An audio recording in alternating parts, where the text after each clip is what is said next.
Dr. Kadlec, for someone without insurance, do you know the out-of-pocket cost of a complete blood count test? No, ma'am, not immediately. Do you have a ballpark? With a copay, ma'am? No, the out-of-pocket, just the typical cost.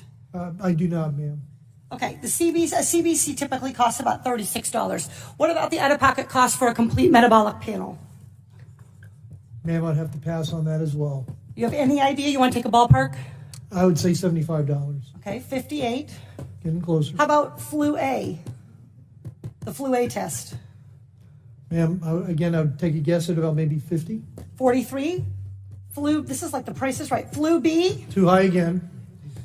I would probably say 44. That's good.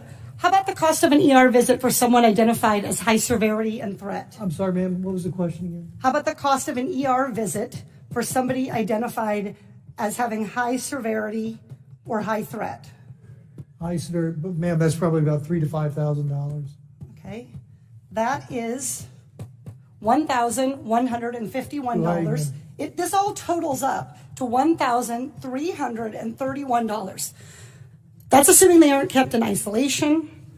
Isolation can add up for one family already, $4,000. And fear of these costs are going to keep people from being tested, from getting the care they need, and from keeping their communities safe. We live in a world where 40% of Americans cannot even afford a $400 unexpected expense. We live in a world where 33% of Americans put off medical treatment last year.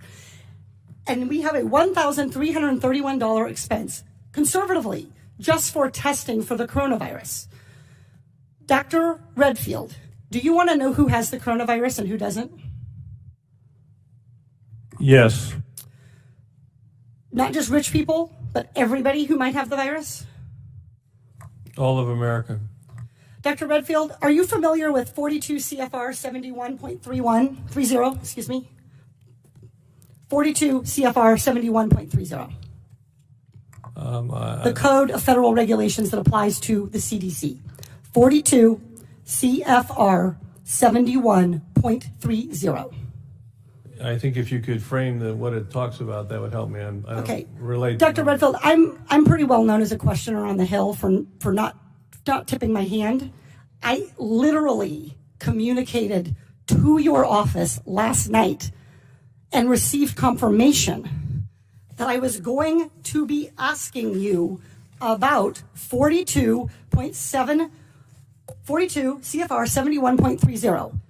This provides the director may authorize payment for the care and treatment of individuals subject to medical exam, quarantine, isolation, and conditional release. That I know about, and my office did tell me that. I just didn't know the numbers, ma'am. That's Congresswoman. Great, so you're familiar. Dr. Redfield, will you commit to the CDC right now using that existing authority to pay for diagnostic testing free to every American regardless of insurance?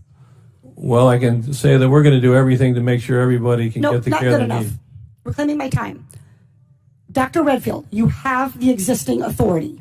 Will you commit right now to using the authority that you have vested in you under law that provides in a public health emergency for testing, treatment, exam, isolation without cost? Yes or no?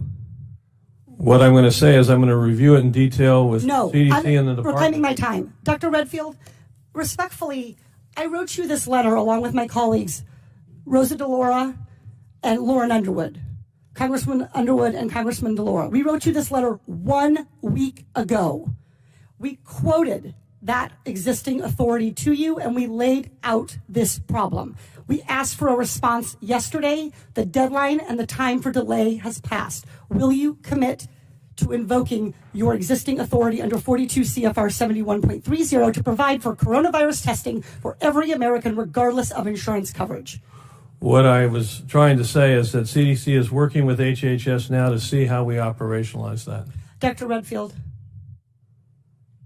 I hope that answer weighs heavily on you, because it is going to weigh very heavily on me and on every American family. Our intent is to make sure every American gets the care and treatment they need at this time of this major epidemic, and I'm currently working with HHS to see how to best operationalize it. Dr. Redfield, you don't need to do any work to operationalize. You need to make a commitment to the American people so they come in to get tested. You can operationalize the payment structure tomorrow. I think you're an excellent questioner, so my answer is yes. Excellent. Everybody in America hear that. You are eligible to go get tested for coronavirus and have that covered regardless of insurance. Please, if you believe you have the illness, follow precautions. Call first. Do everything the CDC and Dr. Fauci, God bless you, for guiding Americans in this time. But do not let a lack of insurance worsen this crisis. And I would just like to echo what you said. It's a public health, a very important public health, that those individuals that are in the shadows can get the health care that they need during the time of us responding to this outbreak.